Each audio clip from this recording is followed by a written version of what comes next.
ஆண்டவன் படி எழுக்கின்றார். ஆமா, ஒரு நாள் 2 நாள் வழக்கமாக நீ ஆண்டவன் படி விட்டு வரக்கூடிய நேரத்திலே சரி இடமாக துமையுடால் விளக்கும் என் அன்னை ஆதிபராசக்தி பார்வதியானவன் நினைக்கின்றார். என்ன நினைக்கிறார்கள்? கணவனாகி சிவபெருமான் திறந்தோறும் படியளக்க போகிறேன் என்று வருகிறார்கள். இவர் உண்மையாக படியளந்து விட்டுத்தான் வருகிறார். இல்லை, படைத்த ஜீவன்களை பட்டினியாகத்தான் போட்டு வருகிறாரா என்பதை பரிசோதிக்க வேண்டும் என்று சொல்லி அன்னை வராசக்தி என்ன கொண்டு சரி தேவலோகத்து தச்சனாக விளங்கும் விஸ்வகர்மாயிரம் ஆசாரியை வரவழைத்தார்.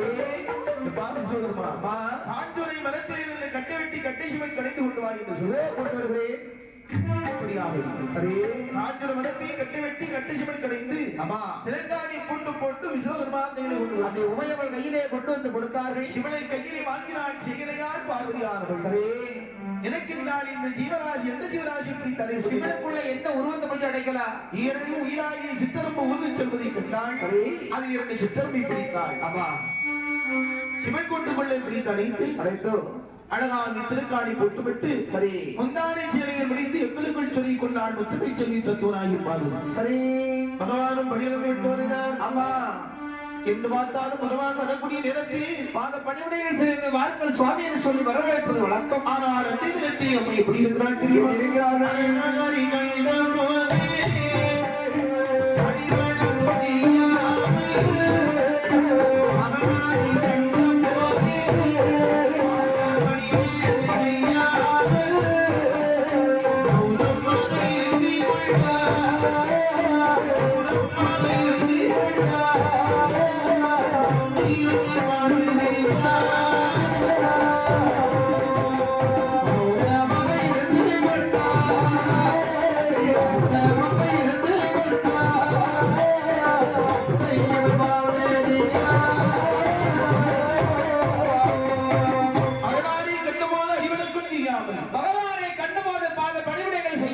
சிவனாரை கண்டபோது சிவ வணக்கங்கள் செய்யாமல் அப்படி மௌனமாக இருந்து கொண்டால் மங்கையினை வராசக்தி பார்வதியானவர்கள் பகவான் கேட்டார். பெண்ணி பார்வதி சுவாமி என்று பார்த்தாலும் நான் படியெடுத்து விட்டு வரக்கூடிய நேரத்திலே ஆமா கண்ணீர் செங்கலை ஜலம் போதி வந்து பாத பணிவிடைகளை முடிப்பாய் அம்மா.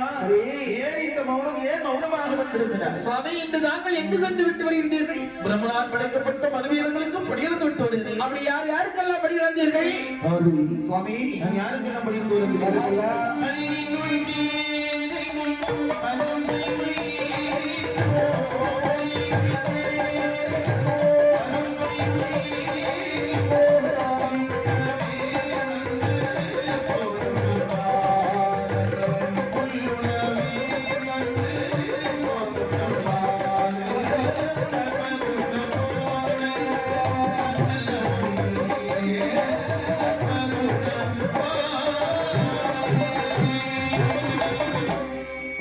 சுவாமி நான் யாருக்கெல்லாம் படியில தெரியுமா? யாருக்கெல்லாம்? கல்லுக்குள் இருக்கும் தேனைமலையின் தாயும் கருக்குழிக்குள் இருக்கும் சிற்றுமலைக்கும் படியில்தான் வருது. அது ஒருபோது உங்களால் முடியாது சுவாமி.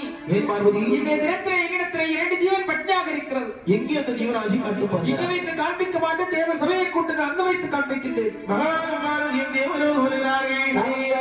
அம்மை பார்வதாதேவியானவர்கள் அவர்கள் தேவலோக சபையிலே வந்தார்கள். அப்படி 2 சிங்கவாளை அறுத்து வந்து அழகாக விரித்தாள். சரி சிவன் கூட்டுக்குள்ளே முடிந்து வைத்திருந்தாளே சிற்றரம்பு. அந்த சிற்றரம்பை கொண்டு